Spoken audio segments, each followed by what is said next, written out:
deal with the culprit.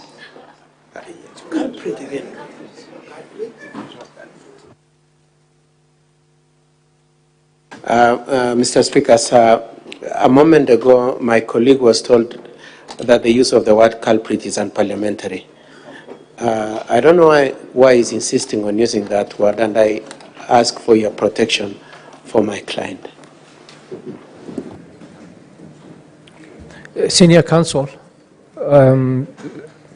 I think let's give you 30 minutes to examine your witness. Cross-examination, I think what has been precedence since the start of this hearing is that you will get 15 minutes. But once we get to the cross-examination, at that time we'll check what the time is and decide. So let us start with you, Senior Counsel, with your 30 minutes. But, Mr. Speaker, sir, my colleague, Mr. Ndegwa, has repeated the use of the word culprit against my client. I insist this time around that he apologizes. Yes. I don't know why my senior is having a misconception of a simple English word, because the word culprit simply means a person in Oxford Dictionary. A misdeed, but I apologize. Apologies. Have you apologized? Did I hear an apology at the end? No, he hasn't. Yes, Mr. Speaker, sir, I apologize for using the word culprit. Thank you very much. And I withdraw the same. Okay. Senior Counsel.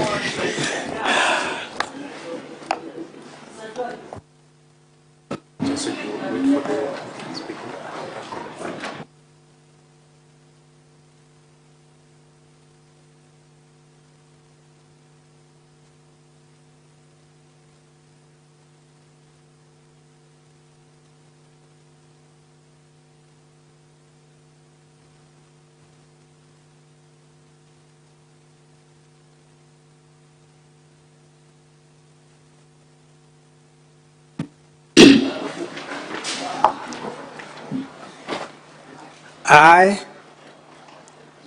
Robert Onsare Monda, do solemnly swear that the evidence that I shall give before the Senate in respect of the matters before the Senate shall be the truth, the whole truth, and nothing but the truth. So help me God. Could you tell the Senate what you do for a living? Mr. Speaker, I am the current Deputy Governor of the Kisii County Government. And are you a Christian, and of what denomination, and a family man? Mr. Speaker, I'm a Christian in the Seventh-day Adventist Church, Seventh-day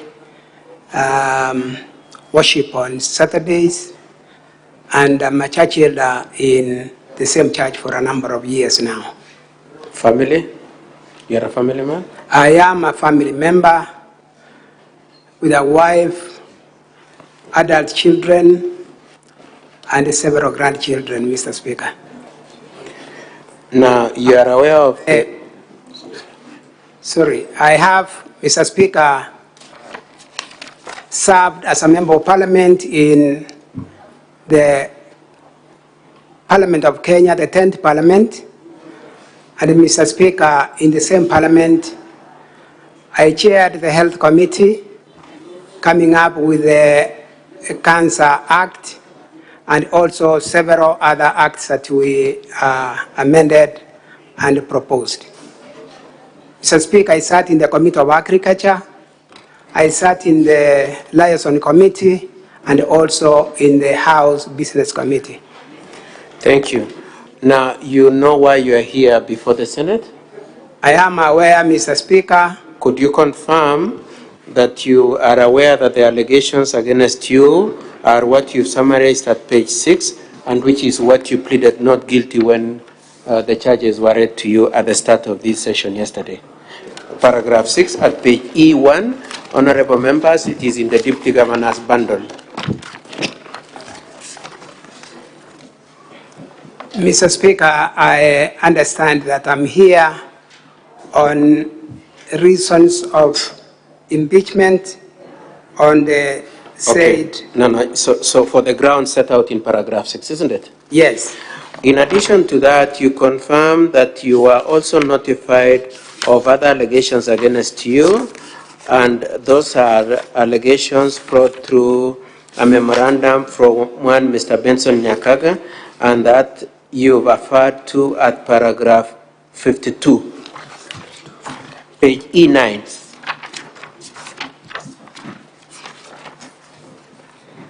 Mr. Speaker, yes. And that was from public participation. Yes. And you've summarized those allegations against you at paragraph 48 of your affidavit at page E8 to E9. Yes, sir. Okay. And you maintain that all those allegations against you seeking your impeachment are not true. Yes, Mr. Speaker. Now, in support of your defense, you are relying on all the witnesses you've called? Yes. You are also relying on your affidavit, which you have annexed to the bundle and availed to the honorable members of the Senate. Yes, page yes, E1 to page E16. Yes, Mr. Speaker. You are also relying on your personal statement that was also presented at page 162 to 172. Yes, Mr. Speaker. You are also relying on the affidavits of Ann Misati at page 63 and the affidavits of Namuel Mwanga, Kennedy Kashaba, and Joseph Kwaro at page 118 to 120. Yes, Mr. Speaker. Together with all the annexes and the documents you've supplied and the videos. That is true, Mr. Speaker. Okay, now did you listen to the testimony by Mr. Joseph Misati? Yes, I did, Mr. Speaker. And you recall that Mr. Misati explained that some 251,000 was given to you from his cooperative account. Yes, Mr. Speaker. And he referred to the M-Pesa accounts. Yes. You adopt that testimony? I do adopt that testimony, Mr. Speaker. You also heard him say how money was pulled from his wife, Ann Misati, to the account of his son, Dennis Misati, and then passed on to your account, being a sum of 249,000. Do you adopt that testimony also? Yes, I do. Then the claim is that you received 800,000. The total of those amounts come to 500,000. What is your position about the balance of the 300,000? Mr. Speaker, Mr. Speaker, the balance of 300,000 is ununderstood to me, and I do not know anything about it. Did you receive any 300,000 in cash at your office at the stadium? No, by never. Mr. Joseph Misati and Dennis Misati? No, Mr. Speaker, that has never happened. Okay. Now, I just want to discuss a few things, then we move on. Could you confirm that at paragraph 16 to 24 of your statement, you have explained the issue of your receipt of the 500,000 that you've just explained? Paragraph 16, page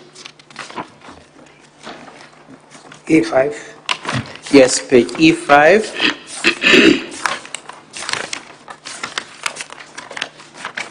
To page E6. You've explained the issue of the sum of E5 to E6. You've explained the issue of the 500,000. Yes, Mr. Speaker. Okay. The same way that Joseph Misati explained, isn't it? That's true, Mr. Speaker. Okay, so let me ask you a different question then from which the testimony which you adopted. Let's move on then. What was the money for? The money, Mr. Speaker, that I got from Mr. Misati was a refund of money that I had given him earlier. And when did you give him that money? I gave him the money in October, November 2022. And so before this Senate, your position is that you are getting a refund of your money? That's my position, Mr. Speaker. And you have explained that in your affidavit? That's what I've explained in my affidavit, Mr. Speaker. Particularly paragraph 23 to 24, you've explained that it was a refund, isn't it? That is it, Mr. Speaker. At paragraph 26, you've explained the owner of the 500,000. Who was the owner of the 500,000? The owner of the 500,000, Mr. Speaker, is Mr. Joseph Doyle Misati. It belonged to Mr. Doyle Misati. Did it belong to Dennis? Is there any sense in which you could say it belonged to Dennis? I heard about this mention of Dennis and this money from this impeachment motion, Mr. Speaker. Okay. Now, did you see any documents to suggest that indeed Dennis, this was money from Dennis? Did you see any document or paper trail? No, Mr. Speaker. Okay. I want us to move at paragraph 24 and 25. You've made reference to the allegation that this story has been taken to EACC. You've seen that?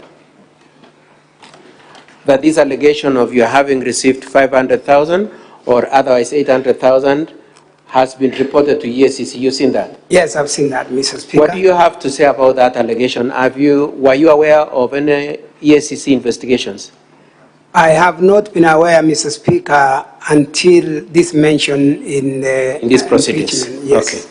And have you been summoned by EACC to account for this alleged 800,000 or 799,000? No, Mr. Speaker. You have not been summoned. At paragraph 28, you've discussed 27, paragraph 27. You said that Mr. Joseph Misati came with his 4 sons to your place, isn't it? Yes. At whose request was the visit? The visit was a request by Mr. Misati. It was a request from Mr. It was not you who summoned them, as Dennis said? No, I did not summon them. Okay. And in that paragraph 27, you said Dennis and his 3 other brothers sat at a distance from you and Mr. Misati, Mr. Joseph Misati, isn't it? That's true. Do you have a rough estimate of how far apart you were? Mr. Speaker, we were in 2 different houses that could be probably 20, 30 meters apart. So, different houses and could be between 20 and 30 meters apart. That's true. Is there a point at which you were in a congregation of yourself, Joseph Misati, and the 4 sons? Together?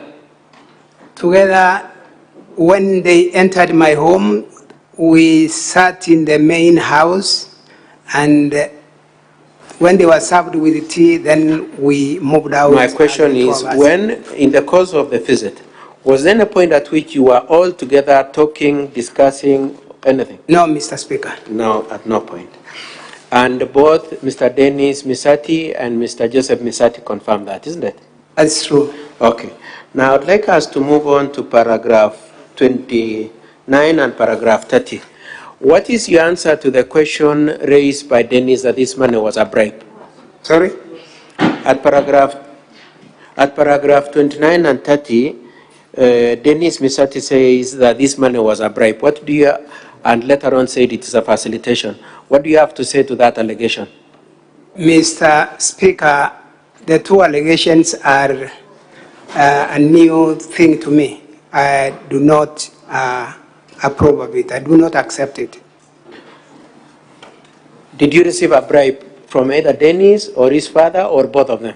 Mr. Speaker, I have not received a bribe from my friend Joseph Misati, nor his son Dennis. Nor both of them jointly? Nor both of them, of course, jointly. Okay. Now,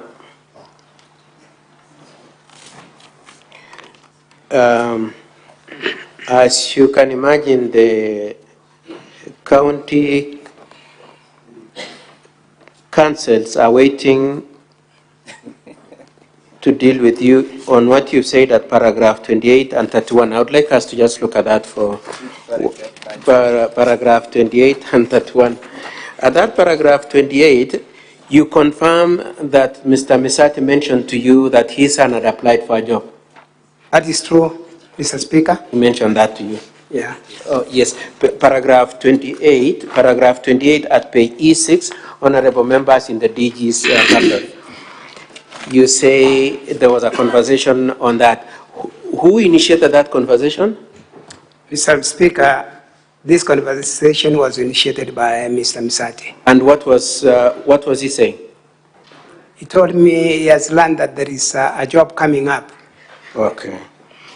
And in a Wasco in Kisii. okay. And did you promise him that you'd get him the job? No, I didn't promise him that I will get him the job. What did you tell him? I told him, let him make whoever the son is to apply, and the right process be followed. Okay. Mr. Speaker. Now, in the Hansard, page 189 to 190, you remember the long cross-examination from my colleagues on Mr. Misati. Page 189 of the County Government Bundle, Volume 1, is the answer of the events of the 29th, isn't it? Yes, Mr. Speaker. I would like you to read the two last sentences at paragraph 190 of what you said you did in reference to Ms. Wahito, the CEO of Quasco.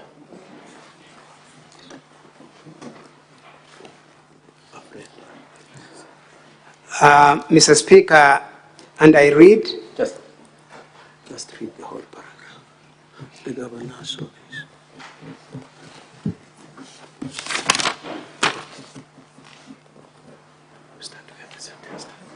Okay, just not here. Mr. Speaker, You read from the last sentence at the bottom of page 189 into the first paragraph at page 190. Please read.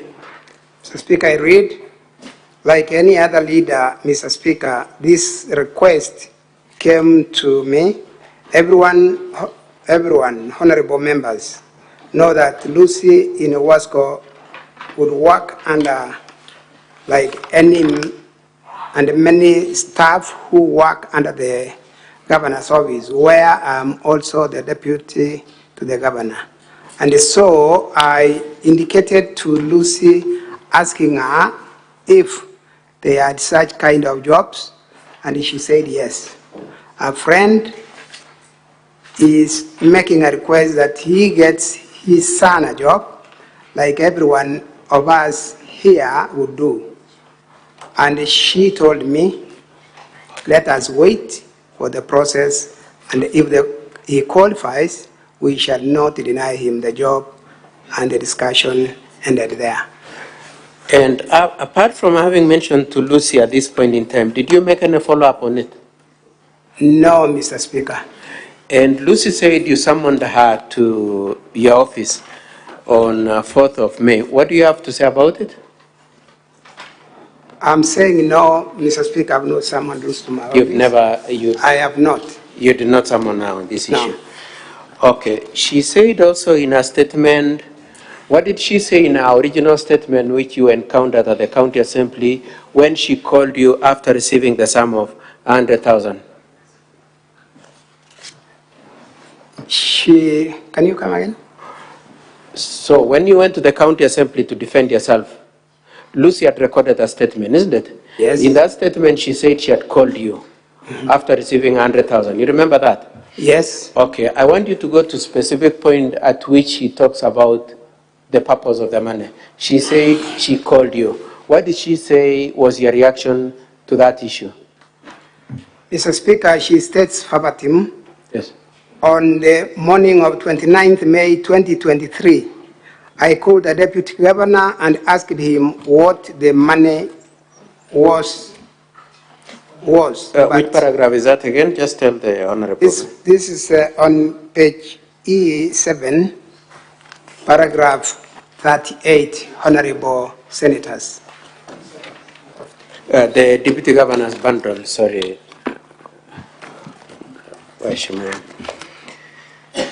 So you've quoted verbatim what she says, and she said, in the morning of 29th, I called the deputy governor and asked him what the money was, but he kept quiet, isn't it? Yes, Mr. Speaker. That was her original statement. Then she wrote another affidavit on the 9th of March and said that you told her that the money was in respect to the request for a job for Dennis. You remember that? I remember, Mr. Speaker. Do you agree with what she said in the affidavit? I do not agree with that statement in that affidavit, Mr. Speaker. Okay. And do you agree with what she said in the statement of 8th of February saying you kept quiet? Mr. Speaker, I also don't agree that I kept quiet. And what do you have to say? Do you remember that conversation occurring? Yes, Mr. Speaker. And what did you say? I told her that that money was mistakenly, erroneously sent to her number. Okay. And asked her if she can send the money back. Do I continue? Okay. And so then I would like us to move on then. So you told her it was an error, it was sent to her by error? Yes, Mr. It was Speaker. meant for?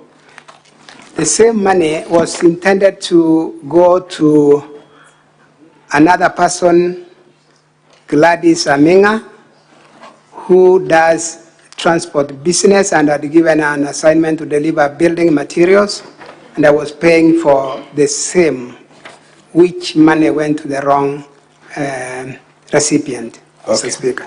Now, then there is the story of whether or not you try to reverse the remittance. What do you have to say about that question of whether or not you try to make to reverse the remittance?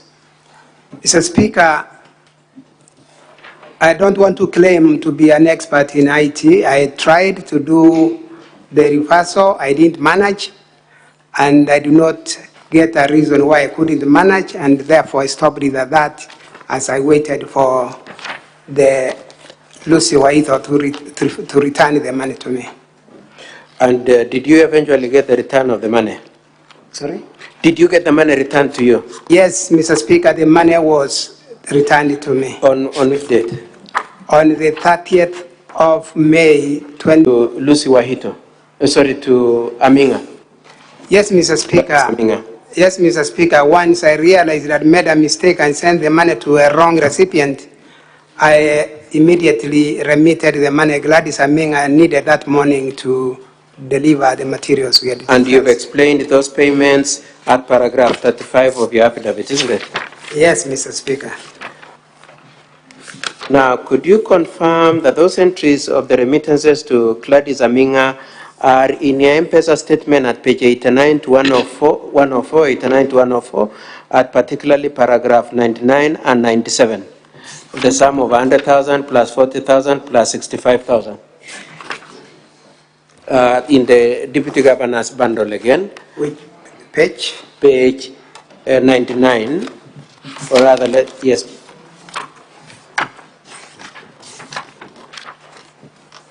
Page 99 and page 97.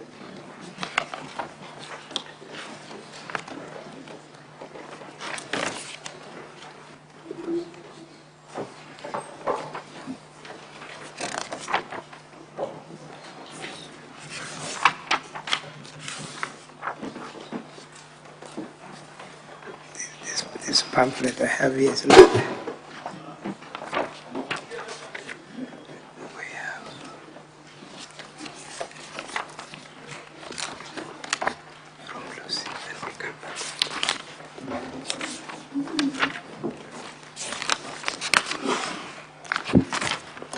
I will use my bundle.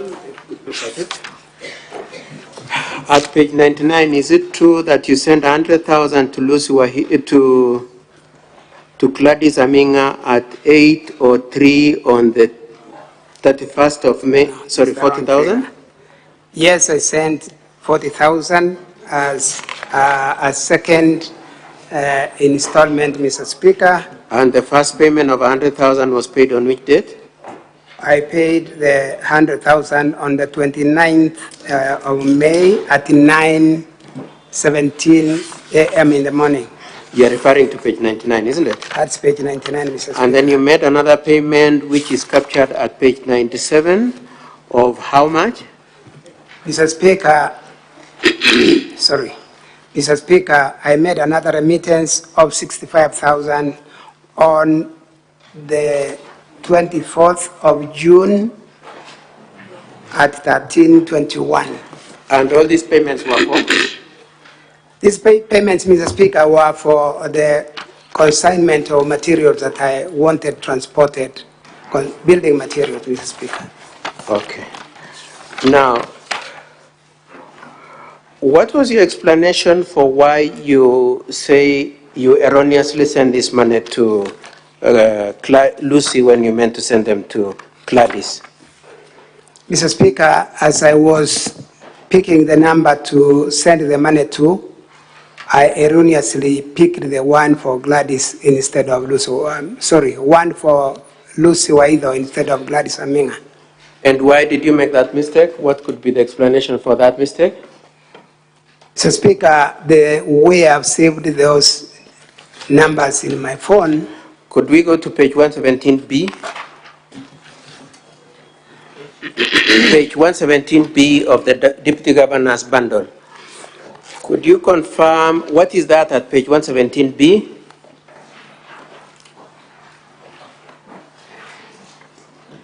What is that at page 17B? Is that These are the contacts, Mr. Speaker. This is your phone book on your phone? Yes, Mr. Speaker. The way you saved the numbers? Yes. And could you confirm if the names of both Lucy and Gladys are there? Yes, Mr. Speaker. Could you say how have you saved the name of Lucy? The name of Lucy is saved as CEO Wasco Lucy. And the name of Gladys? CEO Healthy Gladys Aminga. How far apart are those two names? Neighbors, Mr. Speaker, to one another. They are next to each other. Yes. And they are next to each other. And what do you have to say about the first two initials you've used to describe them? Mr. Speaker, I'd chosen to put the government officers in the same identity for ease of reaching their contacts, and so that is the way I'd identified them in my saving in the as CEO. What is the meaning of CEO? Chief Officer. Chief Officer. And what do you have to say about the alphabet? The alphabet, Mr. Speaker, after CEO is WASCO. That WASCO is followed by H, which is health, and so that is the reason why they are neighbors. Okay. So your position is G for Quasco in Lucy is followed alphabetically by health in the name of Gladys, and which then resulted in the arrangement of the names. Now, I'd like us to move on to the issue of threats to Dennis Misati. Did you threaten Dennis Misati? No, Mr. Speaker. It is said that you sent the threat to his father. Did you tell your father? Did you tell Dennis's father to go and tell Mr. Dennis that you are going to do something against him? No, Mr. Speaker. You did not. Okay. And did you have any direct conversation between yourself and Dennis at any point? I've not had any conversation, Mr. Speaker, with Dennis Misati. Directly? Never. Okay. Now, we move on to the issue of county staff. It is said that you have county staff at your premises. Do you have them? True, I have county staff. Are you entitled to those county staff from your understanding of the HR manual at the county and SRC guidelines? Yes, Mr. Speaker. How many people do you have? I have what is my entitlement of 6 staff. Yes. Who are in my compound. Yes. One of them being my PA among the 6. And Mr. Speaker. Okay, now let's move on time. I also have enforcement officers to give security to my compound. Okay. Now, did you assign yourself those staff, both the enforcement officers and the other 6 staff? Mr. Speaker, I was guided to provide names for personal staff. Yes. Which I did to the County Public Service Board, and they were recruited. For the enforcement officers, Mr. Speaker, immediately we were announced as winners. I found some officers at my gate. I've never known how they were sent there, and I've only found myself comfortable that they are giving me the security I need. You did not determine the people who came to I you. have not determined the people who should come and the numbers that should come, Mr. Speaker. But for the 6, you suggested the names, and the Public Service Commission assigned them to you. That's true, Mr. Speaker.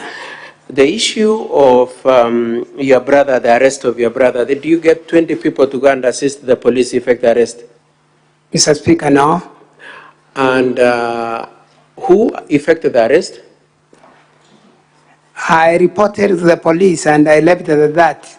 So I expect that it's the police who arrested my brother. And do you know where they were kept? Was it at the county cells or at the police cells? That, Mr. Speaker, I did not get to know. And did you take out an OB for your complaint? Yes, Mr. Speaker, I did. You have an OB? Yes. Okay. And do you... Okay, I will leave it there. Now, it is said that you use the county staff to feed dogs, to dig a well, to maintain dairy, and to do farming. Let's start with farming. Do you recall that your brother, after testifying, when he was being re-examined, said neither you nor him is doing any farming? Yes, that he did, Mr. Speaker. And is it true that you're not doing any farming? Mr. Speaker, I do not do any kind of farming in my Kisii rural home. But Mr. Matundura, your brother Robin, had said that you use them for farming, and then came here and said there is no farming, isn't it? Yeah, he has those two positions, which I do not know how he will explain it. Okay. The well?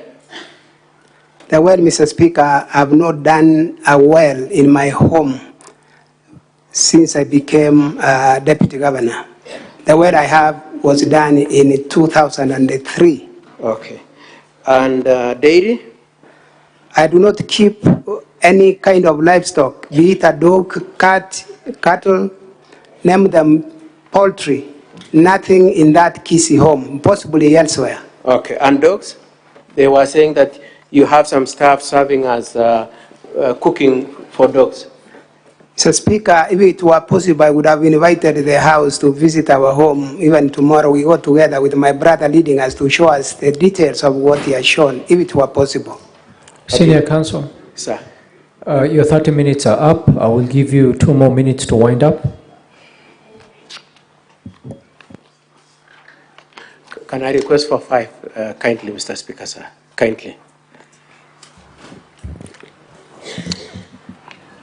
I give you 3 minutes. Okay, let me try. Now, Mr. Dr. Monda, at paragraph 52